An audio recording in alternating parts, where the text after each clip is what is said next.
Welcome back viewers. और फिर एक बार आ चुके हैं वापस मॉर्निंग स्पॉट के अंदर। अच्छा, अब बात करेंगे बड़े इंपॉर्टेंट टॉपिक के ऊपर, बड़े सीरियस नोट के ऊपर क्योंकि इस वक्त पूरा मुल्क जो पाकिस्तान के नाम से मशहूर है ना, कुर्रे अर्ज़ के ऊपर ये मौरज़ वजूद में आता है 1947 में।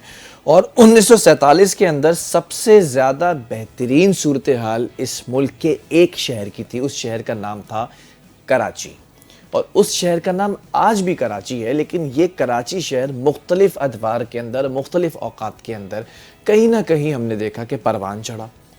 अगर हम देखते हैं मुशर्रफ दौर के बाद, तो कराची के अंदर उस वक्त नेमतुल्लाह साहब के दौर से लेकर फिर उसके बाद MQM का दौर, फिर उसके बाद पीपल्स पार्टी का दौर, इन तीनों अदवार के अंदर अगर हम देखते हैं जमात इस्लामी का दौर, तो हम ग्रीन पार्क्स भी देखते हैं, ग्रीन बेल्ट्स भी देखते हैं, K1 K2 K3 तक भी हम मंसूबे देखते हैं, K4 का आगाज़ देखते हैं। उसके बाद फिर हम जब मुस्तफ़ा कमाल के दौर यानी MQM के दौर में आते हैं, तो हम K4 के ऊपर काम करते हुए देखते हैं, लेकिन कहीं ना कहीं रुकावट का शिकार देखते हैं। फिर हम ग्रीन बेल्ट्स को बनते हुए तो देखते हैं, कोरंगी का जो शाह फैसल से कोरंगी ब्रिज है उसको बनते हुए देखते हैं, मजीद ब्रिजेस बनते हुए देखते हैं।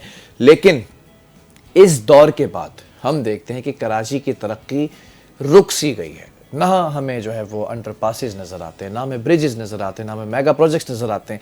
आगाज़ होते हुए तो सारी चीज़ें नज़र आती हैं, उनका इख्तिताम होते हुए नज़र नहीं आता। इसी तरह एक बड़ा मसला है कराची का, जो आज मैं यहाँ पर डिस्कस करने जा रहा हूँ। और बिलखुसूस जो कराची की आवाम है ना, उस वक्त सुन रही है और देख रही है और रिलेट करेगी खुद से, कि सबसे बड़ा मसला है यूनिवर्सिटी रोड का। कराची यूनिवर्सिटी रोड, इसको यूनिवर्सिटी रोड क्यों कहा जाता है? इस पर कराची यूनिवर्सिटी जो सरकारी यूनिवर्सिटी है वो रोड मौजूद, वो यूनिवर्सिटी मौजूद है इस सड़क पर। NAD यूनिवर्सिटी जो इंजीनियरिंग यूनिवर्सिटी है वो मौजूद है, डाओ मेडिकल यूनिवर्सिटी वो यूनिवर्सिटी मौजूद है। फिर उसके बाद इस्लामिया कॉलेज जो कि एक बड़ा पुराना कॉलेज है वो मौजूद है, और फिर उसके सामने दाऊद इंजीनियरिंग कॉलेज जो यूनिवर्सिटी है वो मौजूद है। यानी कि ऐसा लगता है। फिर बीच में एक फेडरल उर्दू यूनिवर्सिटी जो वफाकी उर्दू यूनिवर्सिटी वो भी मौजूद है। ऐसा लगता है, ऐसा मालूम होता है कि ये यूनिवर्सिटी के लिए ही मंसूब की गई थी ये रोड, तो ये यूनिवर्सिटी रोड कहलाती है। इस वजह से इस पर तालिब इल्मों का आना जाना ज़्यादा है, तालिब इल्मों के माँ बाप वालिदैन का आना जाना ज़्यादा है, असातिज़ा कराम का आना जाना ज़्यादा है, और यहाँ पर काम करने वाले स्टाफ का और अमले का और सारे जो मेंबर्स होते हैं उनका आना जाना सबसे ज़्यादा है। फिर ये रोड इतनी इंपॉर्टेंस रखती है कि विच लीड्स टू, अगर हम देखें बात करें सफूरा से आगे तक, तो ये कायदे आज़म के मज़ार तक जाती है। और कायदे आज़म के मज़ार के बारे में मशहूर है कि ये कराची के वस्त में वाक़ है, बिल्कुल मिड में। तो यानी कि ये रोड आपको कराची के वस्त तक लेकर जाती है। इसका मतलब इस सड़क से निकलकर कराची के हर रास्ते को आप जो है वो अबूर कर सकते हैं, उधर जा सकते हैं। अब ये मामला तो यहाँ तक मैंने आपको बता दिया कि इस रोड की अहमियत क्या है, इस रोड के ऊपर हो क्या रहा है, उस पर भी ज़रा बात कर लेते हैं। एक मंसूबा आता है, और वो ग्रीन लाइन मंसूबा जो है वो उसका आगाज़ किया जाता है, उसके लिए खुदाई की जाती है। BRT के नाम से वो मंसूबा जो है वो कॉमनली नोन एज BRT। अब वो BRT मंसूबा शुरू किया जाता है, कहीं खुदाई की जाती है, कहीं पर ट्रैक्स बनाए जा रहे हैं, कहीं पर जो है वो पूरे मुनज़्ज़म तरीके से निज़ाम को बढ़ाया जा रहा है। ये निज़ाम आ रहा है नुमाइश की तरफ से, यहाँ पर कनेक्टिंग रोड के कराची के लोगों को हम सहूलत देंगे, ठीक है, which is a very good thing. I really appreciate कि आप कराची के अंदर एक बहुत बड़ा प्रोजेक्ट बना रहे हैं। इस प्रोजेक्ट को जब बनाने के लिए आगाज़ किया गया तब तो बहुत अच्छा लगा, जब इत्मीनान रखकर खामोशी इख्तियार की और सो गए तब बड़ा बुरा लगने लगा। अच्छा, कराची के लोग इतने मज़ेदार हैं, इतने प्यारे हैं, ये उस पर भी इत्मीनान से बैठ गए कि चलो ठीक है, देर आए दुरुस्त आए, लेकिन काम तो करें, करने दो, हमारी आने वाली नस्लें तो इससे फ़ायदा उठा लेंगी, मुस्तफ़ीद हो जाएंगी। लेकिन मामला ख़राब ये होता है कि एक आवाज़ गूंजती है कि कराची यूनिवर्सिटी रोड को हसन स्क्वायर से नीपा तक जो ट्रैक है वो दोनों ट्रैक्स को बंद करके एक मुतबादिल रूट के ऊपर निज़ाम को मोड़ा जाएगा, जिससे कराची का ट्रैफिक इंतहाई बुरे हद तक जो है मफलूज होने के चांसेस जो है वो नाक़दीन ने बताया कि ये तबाह हो जाएगा निज़ाम। अब अगर ये 50 दिन के लिए सड़क बंद कर देते हैं तो फिर क्या होने जा रहा है? यहाँ से एम्बुलेंसेस भी गुजरती हैं, यहाँ पे स्टूडेंट्स भी हैं, यहाँ जो मुस्तकबिल के मेमार जिनको कायदे आज़म ने कहा था कि ये मुस्तकबिल के मेमार हैं, उनका फ्यूचर भी यहाँ पर लगा हुआ है। बड़ी बड़ी यूनिवर्सिटीज़ यहाँ पर मौजूद है सरकारी, जो लोगों को तालीम देती हैं। इस पर ज़रा बात कर लेते हैं कि इस पूरी सड़क का ना जो हाल हुआ हुआ इस वक्त, आप ज़रा फुटेजेस में देखें। ये तो हो गई एक बात। अब उन लोगों की बात करते हैं जिनकी ज़िंदगी क़यामत सुग़रा से बिल्कुल कम नहीं है, 1 इंच भी दूर नहीं है क़यामत सुग़रा से। उनकी ज़िंदगी ये इस तरह से अजीरन हुई है कि यहाँ पे जो लोग रहते हैं, जो लोग कारोबार करते हैं, जो लोग यहाँ पर दुकानें हैं, जिनके रेस्टोरेंट्स हैं, जिनके फ्लैट्स हैं, जिनके घर हैं यहाँ पर, उनका रोज़ाना का आना और जाना यहीं से होता है। जिस अज़ियत से वो गुज़रते हैं, उस अज़ियत के बाद घर में या तो नाचाकी होती है, या बॉस से जो है वो डांट पड़ती है, या जॉब के ऊपर बदगुमानी दिमाग में आ जाती है। ये तमाम अज़ियतों से जो ट्रॉमा है ना, ये जिस ट्रॉमा से गुज़र रहे हैं, उस ट्रॉमा के ऊपर भी बात करेंगे। हमारे साथ इस वक्त पाकिस्तान मरकज़ी मुस्लिम लीग के सदर कराची मौजूद हैं, अहमद नदीम अवान साहब। बहुत शुक्रिया, thank you so much join करने के लिए। गुड मॉर्निंग, अस्सलाम वालेकुम। ज़रा कमेंट चाहूँगा आपका, इतना ही मैंने तमहीद बांधी है कि क्या कहेंगे आप इस पूरे जो मैंने आपको इस वक्त पूरी रोदात सुनाई है कराची की सड़क की, आपके क्या इनिशियल कमेंट्स हैं? सबसे पहले तो आपका शुक्रिया कि आपने बहुत ही अहम मौजू के ऊपर आज का जो है ये शुरू किया है, और कराची का मुकदमा बहुत ही अच्छे अंदाज से आपने पेश किया कि पाकिस्तान बनने से पहले ये शहर कराची था, और फिर पाकिस्तान बनने के बाद भी रोशनियों का शहर कहलाता था। यहाँ की सड़कें धुला करती थी, बेहतरीन ट्रांसपोर्ट का निज़ाम था, सर्कुलर रेलवे थी, डबल डेकर बसें चला करती थी, ट्राम चला करती थी, और लोग इस शहर को देखने आया करते थे। लोगों की ख्वाहिश थी कि हमारा एक घर इस शहर में हो। रोजगार के हवाले से लोगों को यह था कि यहाँ पे आप चले जाएं, जैसे भी हैं, तालीम कम है, आपके पास हुनर नहीं है, ये शहर जो है ये हर एक को रोजगार देता, आप इस शहर में चले जाएं। आज इस शहर की सूरत हाल मैं कहूँगा नोहा जो है ना पढ़ने की जरूरत है कि शहर के 80% सड़कें खुदी हुई हैं। किसी मंसूबे के नाम पे अगर काम का आगाज किया गया तो वो इतना जो है ना तात्तुल का शिकार है, इल्तवा का शिकार है कि वो खत्म होने को आ ही नहीं रहा। लोगों को रोजगार कराची में मिला करता था, आज लोगों को बेरोजगारी मिल रही है। इस यूनिवर्सिटी रोड की बात कर लें कि जहां लाखों मुस्तकबिल के मेहमान जिन्होंने इन यूनिवर्सिटीज में, जो निजी और सरकारी यूनिवर्सिटीज हैं, इनमें जाके तालीम हासिल करके आगे बढ़ना था, ये क्या इस वक्त जिन मुश्किलात से दो चार हैं, तो अपने पेपर्स की क्या तैयारी करेंगे, किस तरह अपने इदारों तक पहुंचेंगे, डिप्रेशन है, टेंशन है, परेशानी है। फिर लोगों ने कराची में 4-5 मेन शाहराएं हैं, आपने मज़ार कायद से जिसका जिक्र किया, आप शाहरा फैसल को देख लें, यासिर मनास रोड है, शाहरा पाकिस्तान है, यूनिवर्सिटी रोड है। अगर आप कराची की 4-5 शाहराओं में से किसी एक शाहरा को कई सालों तक खोद के रख दें, तो जिनके ऊपर लोगों का कारोबार था, इन्हिसार था, बिजनेस सेंटर्स थे, बड़ी बड़ी दुकानें थी, उन सब के कारोबार इस वक्त तबाह हाल हैं, लोग परेशान हैं। लोगों ने, मैं कहता हूँ कि आम शहरियों ने तो उन शहरों से गुजरना छोड़ दिया, मगर जिनके घर वहां पर हैं, जिनका कारोबार वहां पर है, जिनकी जॉब्स वहां पर हैं, जिनकी तालीमी इदारे वहां पर हैं, वो बेचारे क्या करें? उनको तो रोजाना इसी तकलीफ से गुजरना पड़ता है। और हमें फिर एक मरतबा ये लॉलीपॉप दे दिया जाता है कि फ्रॉम प्रॉब्लम्स की वजह से ये तात्तुल आया था, जल्द इसको दोबारा हम शुरू कर देंगे। तो ये गुज़िश्ता कई सालों से ये सिलसिला चल रहा है इसको। ठीक है, बहरहाल मुनम जफर साहब भी हमें ज्वाइन कर चुके हैं, अमीर जमात इस्लामी कराची हैं। मुनम साहब, thank you so much and good morning, अस्सलाम वालेकुम। कराची के ऊपर बात कर रहे हैं, और कराची के अंदर बात करने के लिए जमात इस्लामी हमेशा आगे रही है, खामोशी इख्तियार नहीं की है। लेकिन मैं ये देख रहा हूँ और समझ रहा हूँ कि कराची के अंदर बिगड़ती चली जा रही है एक सड़क की हालत। मुनम साहब, जमात इस्लामी स्टेक होल्डर है कराची की। नेमतुल्लाह खान साहब का दौर मुझे याद आता है तो हर सड़क याद आती है जो धुला भी करती थी, हर पार्क याद आता है जो सब्ज़ाज़ार भी होता था, हर ग्रीन बेल्ट भी याद आती है, बच्चों के लिए पार्क्स भी बने होते थे। इस कराची के अंदर तो कुछ भी नज़र नहीं आता, जमात इस्लामी भी नज़र नहीं आती, क्यों? आप दोबारा, मैं आखिरी बात समझा नहीं आपकी, वो बताइए आखिरी कैसे आपने। मैं ज़रा सवाल को और आसान कर देता हूं ताकि आपको समझ में आए। बहुत काबिल मोहतरम है मेरे लिए मुनम जफर साहब। कराची के अंदर सब कुछ नज़र आया करता था नेमतुल्लाह खान साहब के दौर में, आज कराची के अंदर कुछ भी नहीं है। लेकिन एक वक्त था कि जमात इस्लामी की आवाज़ इतनी गूंजती थी कि कोई मसला होता था तो हुकूमत घुटने टेक दिया करती थी। आज हुकूमत इतने बड़े बड़े फैसले कर रही है, अब वो दोनों ट्रैक्स को बंद किया गया 50 दिनों के लिए, खबर ये सामने आ रही है। शहरी अजियत में है, परेशानी में, वहाँ के रहने वाले लोग, वो जमात इस्लामी का जो वोकल थी, जो आवाज़ थी, जो धरने हुआ करते थे, वो क्यों खामोश हो गए? अब अच्छा जी, बहुत शुक्रिया, आपने मुझे जो है वो लिया अपने प्रोग्राम के अंदर। देखिए बात यह है, मसला आपने तो एक रोड का मसला बयान किया है, कराची तो पूरा उधेड़ के रख दिया गया है। और इस पे अगर कोई बात कर रहा है तो मुझे बताइए कौन बात कर रहा है? कोई भी तो बात नहीं कर रहा है। शहर में अगर कोई बात कर रही है तो सिर्फ जमात इस्लामी बात कर रही है। और बात सिर्फ रेड लाइन की नहीं है, यहाँ तो अंडरपास खोद दिए गए, करीमाबाद वो तबाह हाल है, जहांगीर रोड तबाह हाल है, 7,000 फीट रोड तबाह हाल है, मंगोपीर रोड का कोई पुरसाने हाल नहीं है। इसी तरह आप आगे चले जाइए, मरीर हॉल्ट से लेकर एमएम आलम रोड जो जाती है 10 शॉप तक, उसका बेड़ा गर्क करके रख दिया गया है। कामरान चौरंगी के पास जो है वो अंडरपास बनाने के लिए दाएं बाएं जो सड़क है राहगीरों के लिए और मोटरसाइकिल सवारों गाड़ियों वालों के लिए एक मुश्किल खड़ी हो गई है।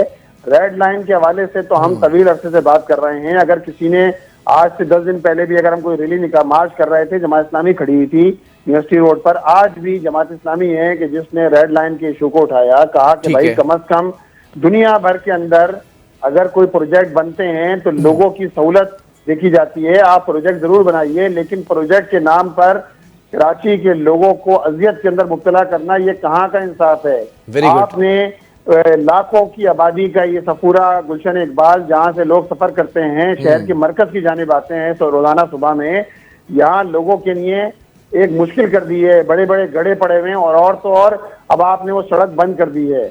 अगर ये सड़क आपने 2 महीने के लिए बंद की है जिस तरह कहा गया है, लेकिन ये 2 महीने हमारी बुक में सिंध की जो है ना सूबाई हुकूमत की शरह में बुक में ये 2 महीने नहीं होते, ये कम से कम 2 साल गुजर जाएंगे इनको। अगर ये 2 महीने में मुकम्मल कर लें तो फबिया, क्योंकि यहाँ तो लाइन पड़ रही है 96 इंच की पानी की लाइन जो ऑगमेंटेशन के नाम काम शुरू हुआ है, दूसरे ट्रैक पे 72 इंच की लाइन पड़ना है। अब आप बताइए कि ऐसे के अंदर कोई मुतबादिल आप ना दें तो इस पे क्या करें। इस पे तो हम एहतजाजी कर रहे हैं, इस पे हम बात कर रहे हैं, मुस्तकिल बात कर रहे हैं, हम सड़कों पर खड़े हुए हैं। अभी 4 दिन पहले मैंने करीमाबाद अंडरपास के सामने जो है प्रेस ब्रीफिंग करी है। यस बिल्कुल। 10-12 दिन पहले हमने यहीं रेड लाइन के हवाले से हमने एहतजाज किया है। तो ये तो हम मुस्तकिल बात कर रहे हैं हुक्मरानों से, और लेकिन इस वक्त तो सारी हुकूमतें। अच्छा, मैं आप लोगों को देखता हूँ, मैं मुनम साहब मैंने सेंट्रल में देखा आप लोगों को काम करते हुए। हैदरी मार्केट का नक्शा बदल चुके हैं, जहां पे आपके टाउन चेयरमैन है वो कहीं ना कहीं सड़कों की मरम्मती काम करते नजर आ रहे हैं। सवाल मेरा ये है कि कराची यूनिवर्सिटी रोड एक बड़ी सड़क है ये, जहाँ पे तालिबे इल्म हासिल करने जाते हैं, यहाँ पर एक बड़ा अस्पताल भी मौजूद है जहाँ पर लोग इलाज मुआवजे के लिए जाते हैं, कहीं पर एम्बुलेंस फंसी होती है, कहीं पर इस सड़क की हालत बद से बदतर और बर्बाद हो चुकी है। यहाँ के लोग इस वक्त ट्रॉमा के अंदर हैं। इस वक्त आप लोगों की स्ट्रेटेजी क्या है खास स्पेसिफिकली इस सड़क के लिए? देखिए, बात यह है कि हमारी स्ट्रेटेजी तो ये है, हम कैंपेन चला रहे हैं मुस्तकिल के भाई इस प्रोजेक्ट को जल्द अज जल्द मुकम्मल किया जाए। देखिए ना, अब से काम शुरू हो गया है, इसको मुकम्मल किया जाए। इसको दिसंबर 2024 में मुकम्मल होना था, 25 भी मुकम्मल होने जा रहा है, और आइंदा भी आने वाले 3-4 साल में नहीं लग रहा कि ये प्रोजेक्ट मुकम्मल हो। हमारी तो यही दरखास्त थी कि इस प्रोजेक्ट को मुकम्मल किया जाए, जिसको मुकम्मल करने के लिए हुकूमत किसी तौर तैयार नहीं है। ये इनकी करप्शन का धंधा है। अच्छा। जो पीपल्स पार्टी ने शुरू कर रखा है, ये तो एक फ्रॉड प्रोजेक्ट है। ये प्रोजेक्ट तो बनना ही नहीं चाहिए था। आप 2018 की सड़क का हाल उठा के देख लीजिए, कितनी जबरदस्त शारा बनी थी यूनिवर्सिटी जो है वो की है। लेकिन आपने उसके बाद 2018 और आज 2025 आपने बेड़ा गर्क करके रख दिया। यहाँ हजारों की तादाद में यहाँ जो है स्टूडेंट आते हैं, Karachi university, LD university, Urdu university, इसके अलावा कॉलेजेस बेशुमार हैं, प्राइवेट इदारे हैं, फिर कारोबार से मुतालिक लोग हैं, ऑफिस बने हुए हैं। शहर की शारा को आपने बेड़ा गर्क करके रख दिया है अपने प्रोजेक्ट के नाम पर। और ये प्रोजेक्ट क्या है? ये नाअहली, बद इंतजामी और करप्शन का हकीकी इम्तजाज है पीपल्स पार्टी की। ठीक है, मैं जरा मुनम साहब आपकी तरफ आऊंगा। बड़े बात कर रहे हैं, बात करते रहेंगे। सफूरा से लेकर नीपा तक अगर रोड कारपेटिंग किसी दर्जे में हो गई है तो वो भी जमात इस्लामी के union council chairman, Jamaat Islami के टाउन चेयरमैन डॉक्टर फवाद साहब ये मुस्तकिल राब्ते में हैं मुख्तलिफ इदारों से। मुख्तलिफ जो यहाँ काम कर रहे हैं, कराची ट्रांस इदारा जो है उससे भी राब्ते में है, जिसके नतीजे में अगर कुछ कारपेटिंग हो गई है तो इसी वजह से हो गई, वरना तो ये भी नहीं होती। आप देखें ना कोई टर्निंग है, ना कोई आपने जो है। ठीक है मुनम साहब आप मेरे साथ शामिल गुफ्तगू रहिएगा। एक और जमात है जो आप लोगों की तरह कराची के अंदर बहुत ज्यादा तेजी से जो है मकबूलियत हासिल कर रही है और आवाज भी उठा रही है, मरकजी मुस्लिम लीग की अगर मैं बात करूं तो उसके कराची के सदर भी हमारे साथ मौजूद हैं। अहमद नदीम साहब, मैं ज़रा सवाल कर लेता हूं आपसे, आपने ई चलान पर अदालत का रुख कर लिया, उस पर जो है वो फरीकैन भी वाजे हो गए, तलबी भी हो गई है, नोटिस भी जारी हो गए, वो एक मैटर उसको डिस्कस कर रहे हैं। लेकिन आज का मुद्दा कराची की वो सड़कें हैं जिनकी हालत बद से बदतर हो गई। एक तरफ ई चलान की तरफ तो जा रहे हैं, दूसरी तरफ ऊपर से आपने दुबई बनाया हुआ है, नीचे से आपने मोइनजोदड़ो बनाया हुआ है। इस पर जो पूरी सड़क का हाल है, पाकिस्तान मरकजी मुस्लिम लीग के पास इसका हल क्या है? क्योंकि अब तो उस तरफ चले गए हम जाके कि वो कह रहे हैं कि आपके बेहतरी के लिए K4 मंसूबे के लिए जो लाइंस जलनी थी वो लाइंस बिछा रहे हैं, 94 और 74 इंच की, if I am not wrong, वो लाइंस बिछाने के लिए काम कर रहे हैं। इनकी तो एक्सक्यूज ये है। गजब किया जो तेरे वादे पर एतबार किया कि ये हमें कहते हैं कि 51 दिन के लिए बंद कर रहे हैं। हम तो रेड लाइन जो प्रोजेक्ट है उसके ऊपर देख रहे हैं कि गुज़िश्ता कई सालों से इन्होंने जो यूनिवर्सिटी रोड की हालत की है, ये बात दुरुस्त है कि आपके पास जब कोई मंसूबा मुकम्मल होगा, पानी आ जाएगा, बसें चलेंगी, दुनिया भर में तरक्याती काम होते हैं, सड़कें बनती हैं, प्रोजेक्ट आते हैं। मैं कहता हूँ पाकिस्तान की बात कर लेते हैं कि लाहौर के अंदर आजादी फ्लाईओवर बनता है तो 100 दिन के अंदर मुकम्मल करने का टास्क होता है, हो जाता है। 75 दिन के अंदर अंडरपास बनाने की बात होती है तो हो जाता है। इस्लामाबाद के अंदर कोई बातचीत होती है तो मुकम्मल हो जाती है। मैं इसी शहर कराची में, मोहतरम जनाब मोनम जफर साहब अभी जिस बात का जिक्र कर रहे थे, तो मैं देखता था कि नेमतुल्लाह साहब के दौर में जब फ्लाईओवर बनता था तो दाएं बाएं कारपेटिंग करके नए अवामी रास्ते बना दिए जाते थे। प्रोजेक्ट का जब पैसा फाइनल होता है, पास होता है, उसके अंदर सबसे पहले ये चीज देखी जाती है कि अगर ये दोनों ट्रैक बंद कर दिया जाएंगे, मेन शाहराह को अगर बंद किया जाएगा तो अल्टरनेट क्या होगा, अल्टरनेट लोगों को रास्ता कौन से दिया जाएगा। सबसे पहले तो वो रास्ते उस बजट का हिस्सा होते हैं कि जिनके साथ इन लोगों ने देना वो भी खा चुके हैं ये लोग। आगे के वो सारा बजट भी ये खा चुके हैं कि कोई मुतबादल रास्ते नहीं है। फिर आवाम को तजलील किया जा रहा है, उनको जो जहनी टॉर्चर किया जा रहा है। और इस वक्त पूरा शहर, यहाँ पे ट्रांसपोर्ट की आप बात करें तो कोई नहीं है, चमची रक्षा है जिसके ऊपर ये शहर चांद गाड़ी पे, लोग दुनिया चांद पे पहुंच गई, हम चांद गाड़ी पे चल रहे हैं। इसमें सर्कुलर रेलवे के नाम से लॉलीपॉप दिया गया, उसपे अभी तक कुछ भी नहीं हुआ। जिस शहर के लिए हजारों बसें चाहिए थी वहां 200 बसें देके कहते हैं कि हमने बहुत कुछ कर दिया। और इस ट्रेन का 2.5 किलोमीटर मैं कहूंगा, बीच में बनारस फ्लाईओवर की बात नहीं करूंगा, कि आपने उसके ऊपर बड़े बड़े इश्तेहार लगा दिए कि हमने यहाँ पे ऑरेंज ट्रेन शुरू कर दी। वफाक के प्रोजेक्ट के ऊपर आपने गाना शुरू कर दिया। आपकी तो अपनी नाअहली है कि 17-18 साल में जिस शहर कराची को लोग बहुत ज्यादा खुशी से यहाँ आना चाहते थे, आज तो लोग कराची से वापस शिफ्ट होने की बात कर रहे हैं, कारोबार समेटने की बात कर रहे हैं, घर यहाँ से तब्दील कर रहे हैं। मैं कहता हूँ कि इसके लिए एक ही हल है कि हमने इस वक्त शुरू की हकूक कराची मुहिम, आओ संभालें कराची। मैं कहता हूँ कि इसमें सिर्फ हम एक नहीं, कराची के हर शहरी को आगे बढ़ना होगा, आवाज उठानी होगी। हम जब तक हाथ पे हाथ धरे रहेंगे कि हम किसी तरह मुसल्लत रहेंगे, इनके खिलाफ निकलना होगा, कानूनी दरवाजा भी खटखटाना होगा, सड़कों पे भी आना होगा, हर एक को अपनी आवाज बुलंद करनी होगी। मैं कहता हूँ कि ताजी तंजीमें आगे बढ़े, समाजी रहनुमा आगे बढ़े, मजहबी सियासी जमातें आगे बढ़े। और जब तक आप कराची वाले खुद आगे नहीं बढ़ेंगे, कहते हैं बच्चा रोए ना तो माँ दूध भी नहीं देती, इन्हें आगे बढ़ के अपनी आवाज उठानी होगी। ये तो अहले कराची की शराफत थी कि इन्होंने इस बात के ऊपर कि हम हड़तालों से और फलां से निकले हैं, तो शायद अब हमारे लिए कोई रास्ता निकलेगा, मगर खामोश रहना मसले का हल नहीं है। सूबाई हुकूमत ने जो अंदाज इस शहर पे किया है, शहरी हुकूमत जो इस वक्त तमाशा लगाती है कि हम जितना तुम्हारा लाहौर है इतना हमारा जौहर है, और जौहर भी हमारा नहीं है, वो कंटोनेंट बोर्ड का है, हम कुछ नहीं कर सकते। कैसी बातें करते हैं जनाब। ठीक है मुनव्वर जफर साहब, coming back towards you, Nematullah Khan साहब का दौर याद आ जाता है, याद माजी अज़ाब यार, अब छीन ले मुझसे हाफजा मेरा। लेकिन क्या करूं, हाफजा भी इतना जो है वो तेज़ है कि मुझे वो बर वक्त वो जुमले, वो चीज़ें, वो सड़कें, वो माहौल सब याद आता है। आपने बड़ा अच्छा पॉइंट रेज किया कि 2018 के अंदर ये सड़क इतनी ज़बरदस्त हुआ करती थी, बिना किसी स्पीड ब्रेकर के, बिना किसी सिग्नल के, फ्री कॉरिडोर था ये, कि मुझे याद है कि हसन स्क्वायर से अगर हम स्टार्ट करते थे या हम जेल चौरंगी से स्टार्ट करते थे गाड़ी का सफ़र या बाइक का सफ़र, तो 5 से 6 मिनट के अंदर हम सफूरा से भी आगे निकल चुके होते थे। आज ये हालत है कि 2 से 3 घंटे सोचकर बंदा वहां पर ट्रैवल करता है कि मेरे ये 2 से 3 घंटे यहाँ पर मफलूज होंगे, पेट्रोल खत्म हो जाएगा, गाड़ी का सस्पेंशन खराब हो जाएगा, जहनी अजियत में और दिमागी और जिस्मानी जो हालत है वो बद से बदतर हो जाएगी। अब जमात इस्लामी आवाज़ तो उठा रही है, ठीक है, बड़ा अच्छा प्रॉपर मैकेनिज्म है, लेकिन कराची के अंदर कुछ लोगों को या कुछ हुकूमतों को ये दिलेरी कैसे आई कि अगर प्रोजेक्ट इल्तिवा का भी शिकार हो रहा है तो कराची के लोगों ने तो कुछ नहीं कहना है, लेकिन कराची की जो नुमाइंदा जमातें होती थी जो फौरन चेक एंड बैलेंस के लिए आवाज़ ऐसी मजबूती से इतनी तेज़ी से गूंजती हुई आवाज़ उठाती थी कि उनको घुटने टेकना पड़ते थे, ये उनको जुर्रत कैसे आ गई, इसका जवाब किसके पास है? देखिए, बात यह है कि आपने कहा कि कराची की नुमाइंदा जमातें, कराची की नुमाइंदा जमात तो अगर कोई है आज भी है कि जिसको सबसे ज्यादा कराची के शहरियों ने वोट दिए तो वो जमात इस्लामी के हैं। जो लोग नाम नेहाद नुमाइंदे बनते रहे उन्होंने तो इस शहर के साथ जो सलूक किया, चाहे एमक्यूएम हो और पीपल्स पार्टी तो जो कुछ कर रही है वो सामने है 17 साल से, और उनके साथ मिलकर जो एमक्यूएम करती रही है वो भी सामने है। एमक्यूएम के पास तो कराची से 18 सीटें वफाक में। जी, कराची से तो इनके पास अभी 18 नहीं है, वफाक में 15 सीटें हैं इनके पास। 15 सीटें लगा लें, 15 में से एक शख्स भी बात नहीं करता कराची की। और वो सीटें कैसे मिली हैं ये भी आपके इल्म में है, किस तरह कब्जा किया गया है। जो पार्टी एक पोलिंग बूथ नहीं जीती, इल्ला माशाल्लाह 15 सीटें उसको जो है कौमी असेंबली की दे दी गई। बाकी सूबाई असेंबली की तो दर्जनों हैं, 3 दर्जन के हिसाब से सब मिला लें तो सीटें दे दी गई। बात करना कुछ नहीं है इन लोगों को। इन्होंने शहर का बेड़ा गर्क कर दिया प्रोजेक्ट के नाम पे। जिस शहर में मास ट्रांजिट चलना थी, हेलो जी कंटिन्यू करिए। जिस शहर में मास ट्रांजिट चलना थी उस शहर को, ये बात ठीक है नदीम भाई की, उसको चिंचियों के हवाले कर दिया गया।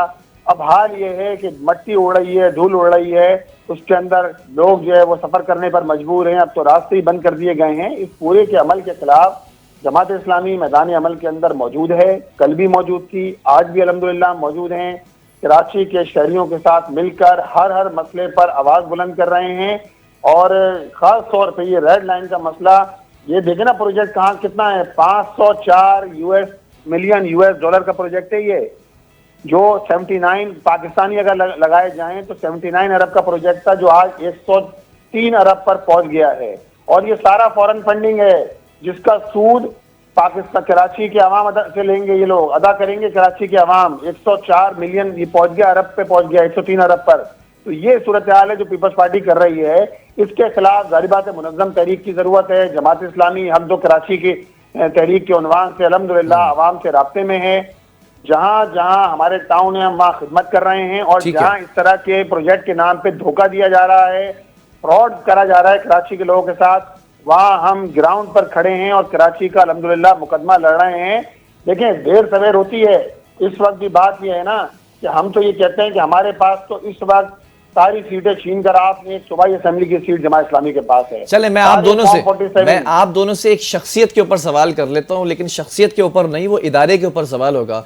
कराची मेट्रोपॉलिटन कॉरपोरेशन के ऊपर सवाल कर लेता हूं, जिसके ऊपर एक वक्त में हमने देखा मफलूज मेयर जो कि इख्तियारात का रोना रोते रहे, फंड्स का रोना रोते रहे, उसके बाद बाइख्तियार मेयर आए जिसके ऊपर इस वक्त के जो लोकल गवर्नमेंट के मिनिस्टर हैं नासिर हुसैन शाह, वो कहते हैं कि अगर मुर्तज़ा साहब आप कहीं ये कहते हैं कि वो बेइख्तियार हैं तो ज़रा वो वीडियो क्लिप लेकर आएँ, क्योंकि वो बाइख्तियार हैं, इख्तियार भी है, फंड्स भी हैं, सब कुछ है।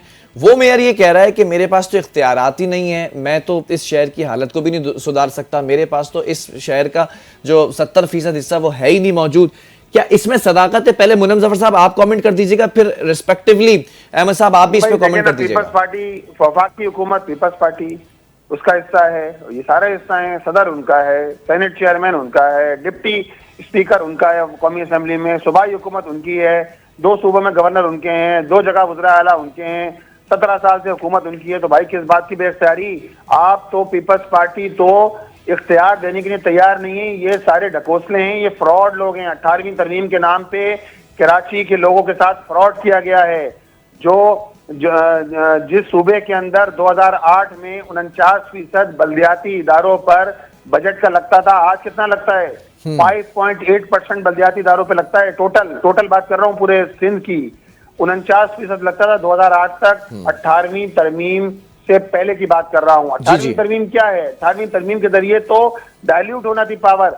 अब आप कचरा उठाने की जिम्मेदारी वो भी जनाब मुर्तज़ा साहब और सूबाई हुकूमत के जिम्मे है। पानी और सीवरेज का सारा मसला वो भी सूबाई हुकूमत हल करेगी। तो भाई आप टाउन्स को इख्तियारात देने के लिए तैयार ही नहीं है, आप कोई कोऑर्डिनेशन बनाने के लिए तैयार ही नहीं है। ये आपकी जहूलत है। ये आप डेमोक्रेसी डेमोक्रेसी डेमोक्रेसी दिन भर करते रहें। आपका असल मकसद, असल मामला यह है कि आप करप्शन करप्शन और सिर्फ करप्शन का नाम है पीपल्स पार्टी, और उसकी इत्यादी कौन है? एमक्यूएम उसकी इत्यादी है। आज भी देख लीजिए, आसिफ अली जरदारी को जो है वो एहतसाब से बालातर होंगे, वो उनको जो है वो जब वो सदर नहीं भी रहेंगे तो कोई स्टाफ नहीं कर सकता उनका। ऐसा कभी हुआ है? ऐसा तो कभी भी नहीं हुआ। एमक्यूएम वोट दे रही है। हाँ, मैं जरा अहमद साहब, नदीम साहब से भी इस पे कमेंट ले लूं। क्या कहेंगे केएमसी के बारे में? है कोई इदारा जो इख्तियार रखता है या बेइख्तियार है ये इदारा? सर देखिए, मैं तो कहता हूँ कि पीपल्स पार्टी के अंदर इतनी बुराइयां नहीं है, इनमें खूबियां भी हैं। ये सबके साथ बराबरी का सलूक करती है।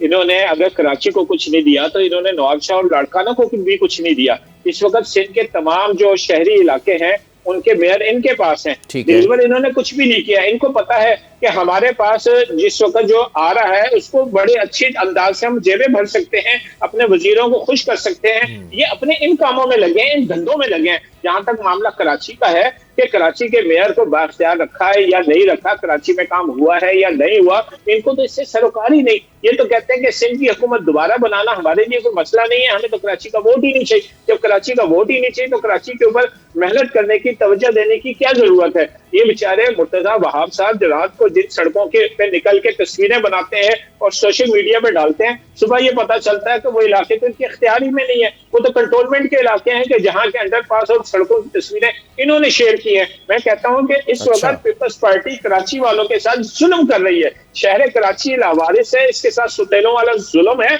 और ये जुल्म में जो पीपल्स पार्टी है, सूबाई और शहरी हुकूमत दोनों इसमें बराबर की शरीक है। इस जुल्म के खिलाफ निकलना होगा, इस जुल्म के खिलाफ आवाज उठानी होगी, शहरियों को बाहर आना होगा। फिर इस सूबे के साथ और इस शहर के साथ बिलखुसूस जो सब कुछ इस वक्त किया जा रहा है, मैं कहता हूं कि हर कराची वाला इस वक्त कोई इसमें मजहबी सियासी जमात की तफरीक नहीं, हर कराची वाला इसमें पिस रहा है। खुद पीपल्स पार्टी का वर्कर इसमें पिस रहा है। इन पीपल्स पार्टी के वर्कर्स को भी यह देखना होगा कि अब हम इन लोगों के साथ कब तक चल सकते हैं। मैं समझता हूं कि जितना जुल्म इन्होंने कर दिया है, अब इस जुल्म को मजीद बर्दाश्त नहीं करना, अब दोबारा हमने बाहर निकलना। ठीक है, मुझे अब ज़रा मुनव्वर जफ़र साहब आपसे भी यही सवाल है, और सवालात ऑब्वियसली पॉलिटिकल जो लीडर्स हैं, जो पॉलिटिकल वर्कर्स हैं या फिर पॉलिटिकल पार्टीज़ हैं, उनसे, सारी जमातों से जो इस वक्त इक़्तिदार में नहीं है, उनसे सवाल सिर्फ एक ही है।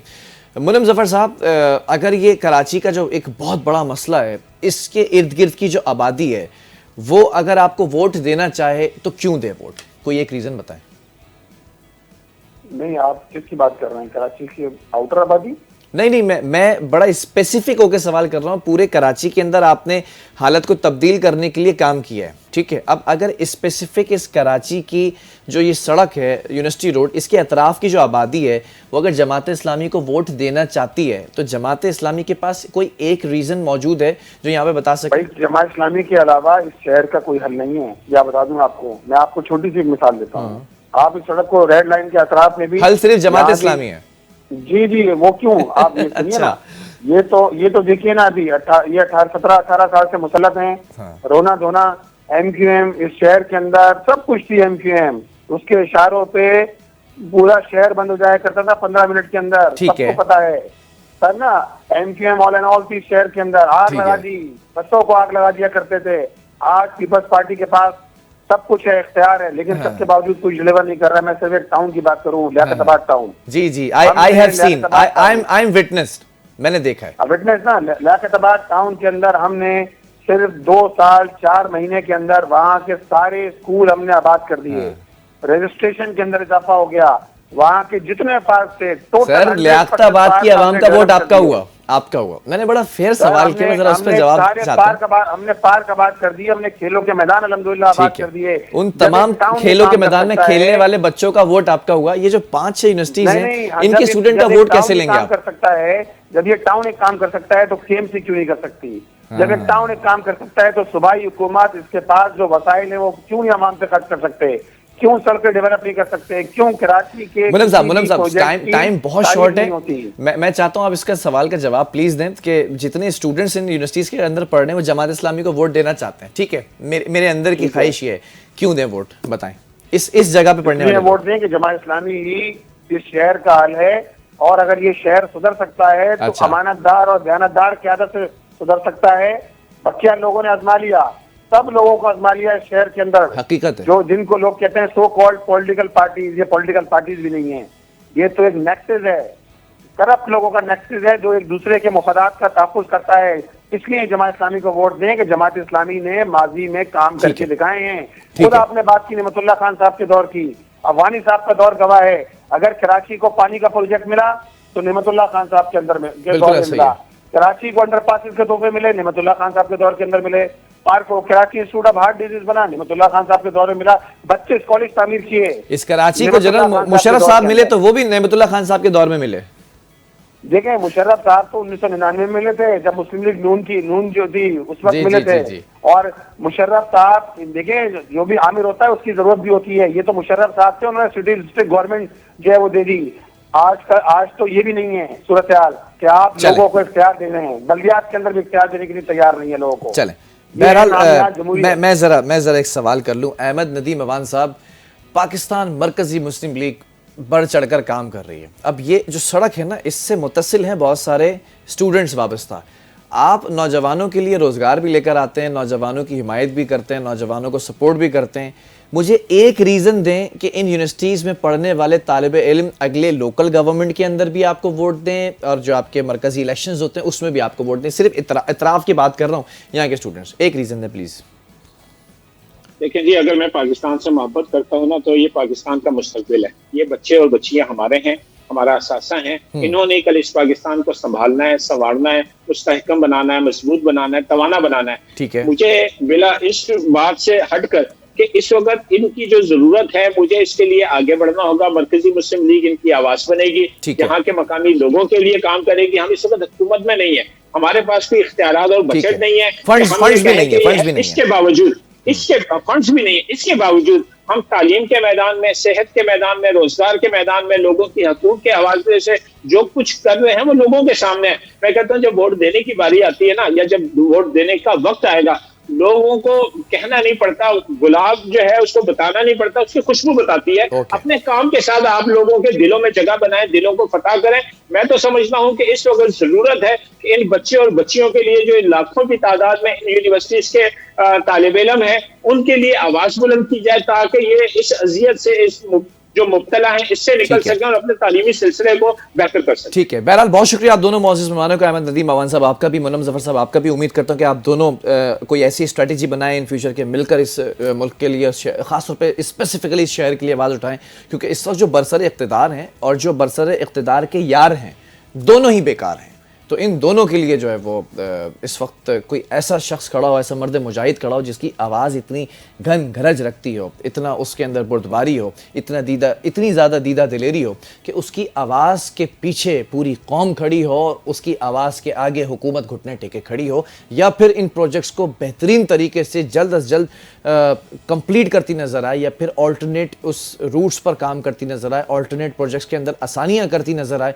इन तमाम चीज़ों का मकसद ये था। कराची के लिए आज ये स्पेसिफिकली टॉपिक रखा गया था और कराची के जो लोग हैं वो ऑब्वियसली इस मॉर्निंग स्पॉट को भी देखते हैं, इसकी स्टोरीज़ को भी देखते हैं। वक्तन फ़वक्तन हम हर इदारे से जो है वो सवाल करते हैं, हर शहर के हवाले से सवाल करते हैं, हर सूबे के हवाले से सवाल करते हैं। तो आज की ये जो टॉपिक था, इसके अंदर अगर कोई हल निकलता है तो वो इस हुकूमत ने सुनकर जो है, अगर उसके कानों पर जूं रेंगती है तो उसने हल निकालना है। बहरहाल प्रोग्राम का ख़त्म हुआ है। मेरी पूरी टीम को और मेरे जितने भी व्यूअर्स हैं उन तमाम लोगों से मैं इजाज़त चाहता हूँ और पूरी टीम को दीजिए इजाज़त। अल्लाह हाफ़िज़।